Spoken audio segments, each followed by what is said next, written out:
प्रिय पाठकों, पिछली श्रृंखला में हमने देखा कि जब महाराज दशरथ का महाप्रयाण हो जाता है, यानी जब उनकी मृत्यु हो जाती है, तो गुरु वशिष्ठ दूत को भरत और शत्रुघ्न को बुलाने के लिए कैकेयी देश भेजते हैं, क्योंकि उस समय तक राम, लक्ष्मण और सीता भी वन जा चुके होते हैं। और असमय आए दूत को देख करके भरत के मन में यह आशंका होती है कि दूत इस समय क्यों आया हुआ है, लेकिन वो कोई प्रश्न नहीं करते हैं, बल्कि चुपचाप और अतिशीघ्र अयोध्या की तरफ प्रस्थान करते हैं और अयोध्या पहुंच जाते हैं। लेकिन यहाँ की शांति और सूनापन, झुका हुआ कुंध्वज देख करके उनके मन में संदेह होता है कि कोई अनिष्ट हुआ है।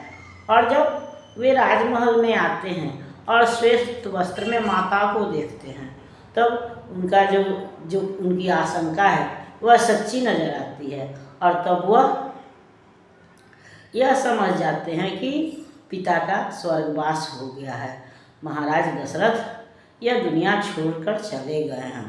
और तब वह कहाँ पिता, हाँ कहाँ पिता कह करके चित्कार उठते हैं। फिर वे कैकेयी से प्रश्न करते हैं कि मैं नहीं था तो फिर यहाँ राम और लक्ष्मण कहाँ हैं, माता सीता कहाँ हैं, माता कौशल्या और सुमित्रा कहाँ हैं, यह सूनापन क्यों है। और तब कैकेयी, जिसके वरदान के परिणाम स्वरूप राजा दशरथ जो है वह इस दुनिया को छोड़कर चले गए हैं और राम और लक्ष्मण बन गए हैं, वह भरत से यह बतलाती है कि मैंने अपने दोनों वरदान जो बहुत पहले या देवासुर संग्राम में राजा दशरथ ने दिया था, मैंने मांग लिया। मैंने तुम्हारे लिए राज तिलक मांगा है, राज्य मांगा है, और राम के लिए 14 वर्ष का वनवास मांगा है। जब वो 14 वर्ष का वनवास बिताकर आएंगे तभी राजा बनेंगे। और इसलिए राम के साथ लक्ष्मण और सीता भी वन चले गए हैं, इसलिए यह अयोध्या सुनी है। यह अयोध्या का राज सिंहासन जो है वह खाली है, इसलिए तुम इस राजदंड को ग्रहण करो, राजा बनो। लेकिन जब भरत को यह पता चलता है कि इस सारी घटना की जड़ जो है वो उसकी माँ ही है, सारे उपद्रव का कारण उसकी माँ ही है, तो वह कैकेयी की तरफ तिरस्कृत नेत्रों से देखते हुए कौशल्या के महल में प्रवेश करते हैं। कौशल्या के पास जाते हैं और उससे कहते हैं कि हे माता, तुम्हारा दोषी मैं ही हूँ, मेरे ही कारण माता ने यह वरदान मांगा है, या राम लक्ष्मण जो है वह बन गए हैं, या राजा दशरथ जो है वह स्वर्ग सिधार गए हैं। तो आज तक तो दुनिया जो है वह दूसरों से दुखी होती थी, दूसरे लोगों को कष्ट देते थे, लेकिन आज तो हम अपनों ही से घायल हो गए हैं। आज मेरी माता ही मेरे खुशियों की जो है वह दुश्मन बनी हुई है। लेकिन कौशल्या इसको अस्वीकार करते हुए कहती हैं कि नहीं, इसमें कैकेयी का दोष नहीं है, हमें अपनों ने नहीं बल्कि हमको नियति ने, भाग्य ने मारा है, क्योंकि इसमें देवताओं का भी कल्याण छुपा हुआ है, या नियति की यही इच्छा है। इसलिए वह कैकेयी जो आज तक राम की रक्षणी बनी हुई थी, राम की रक्षा करती थी आगे बढ़कर, वह आज काल सर्पणी बनकर उसके खुशियों को डस रही है। लेकिन यह दोष जो है वह कैकेयी का नहीं है, बल्कि यह नियति का है। और चूंकि तुमको राज्य मिला हुआ है तो यह राज्यभार ग्रहण करो और इस तरह से राज्य करो कि राजा की कमी, दशरथ की कमी या राम लक्ष्मण की कमी जो है वह प्रजा को नहीं अनुभव हो। लेकिन भरत उस गद्दी को स्वीकार नहीं करते हैं और वह कहते हैं कि नहीं, यह राजगद्दी जो है वह भगवान राम का ही है, इसलिए इस गद्दी को तो वही ग्रहण करेंगे। मैं ये पिता का सकल कर्म करने के बाद, उनका श्राद्ध कर्म करने के बाद मैं जाकर के उन्हें वन से मना करके लाऊंगा और उनका राज तिलक करूंगा। और वो वन में जाते भी हैं, किंतु वो भगवान राम भी हैं जिसके पिता ने अपनी वचन की रक्षा के लिए प्राण त्याग दिया था, वह भला उस वचन की रक्षा के लिए को छोड़ करके फिर वापस कैसे आ सकते थे।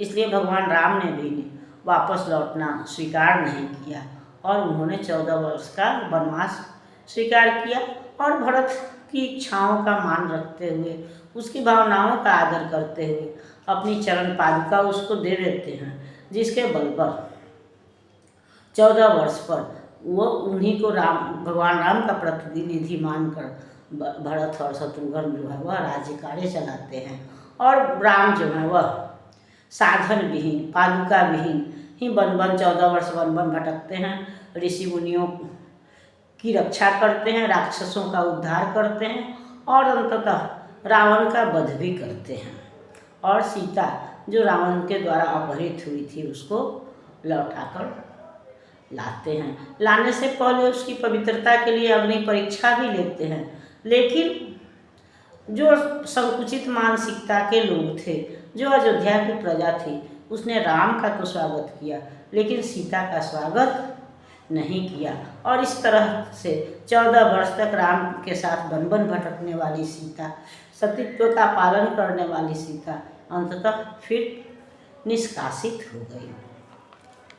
प्रजा ने भगवान राम को स्वीकार किया, सीता को नहीं।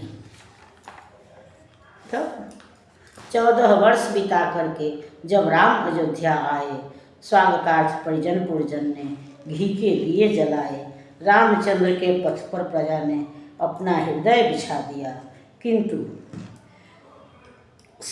माता सीता के हित कृपणता से काम लिया।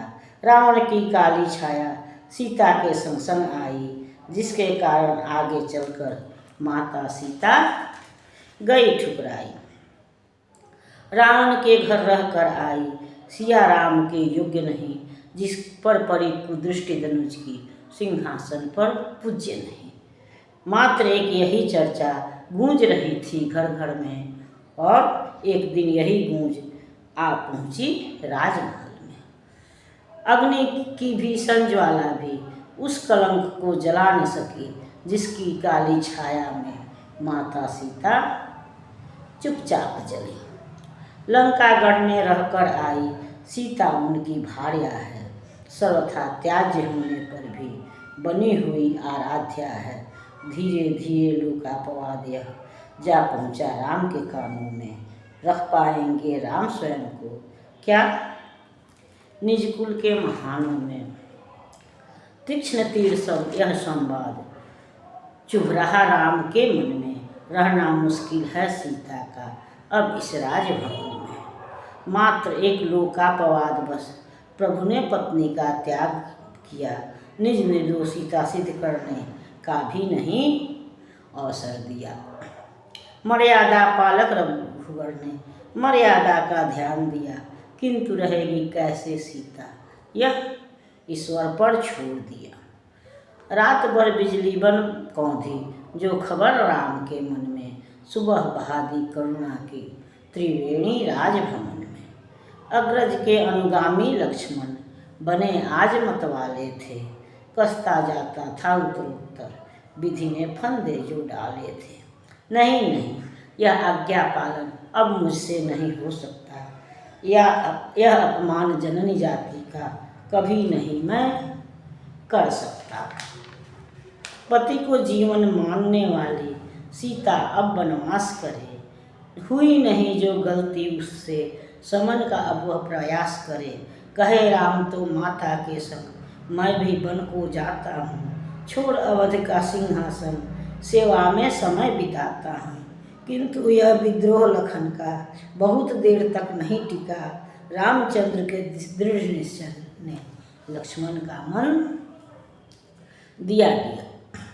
तो वह प्रजा जो भगवान राम के अयोध्या आने पर जिसने घी के दिए जलाए, खुशियाँ मनाई, राम का स्वागत किया, वही प्रजा कुछ दिन बीतने के उपरांत, सभी तो नहीं लेकिन जो संकुचित बुद्धि वाले थे, जो संकीर्ण बुद्धि के लोग थे, उन्होंने यह कहना प्रारंभ किया कि माता सीता जो है वह रावण के घर रह करके अपवित्र हो गई हैं वह अब सिंहासन पर बैठने के योग्य नहीं रह गई हैं, अब पूज्य नहीं रह गई हैं।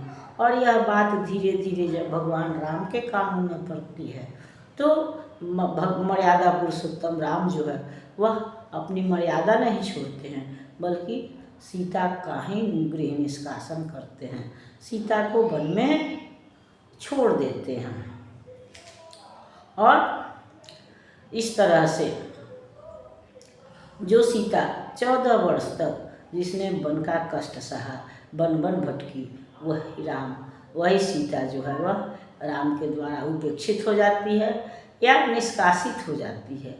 लेकिन जब यह खबर लक्ष्मण को मिलती है या राम जब लक्ष्मण से सीता को वन में पहुंचाने के लिए कहते हैं या राम लक्ष्मण से परामर्श लेते हैं, तो लक्ष्मण जो है वह बेचैन हो जाते हैं या उसका विरोध करते हैं।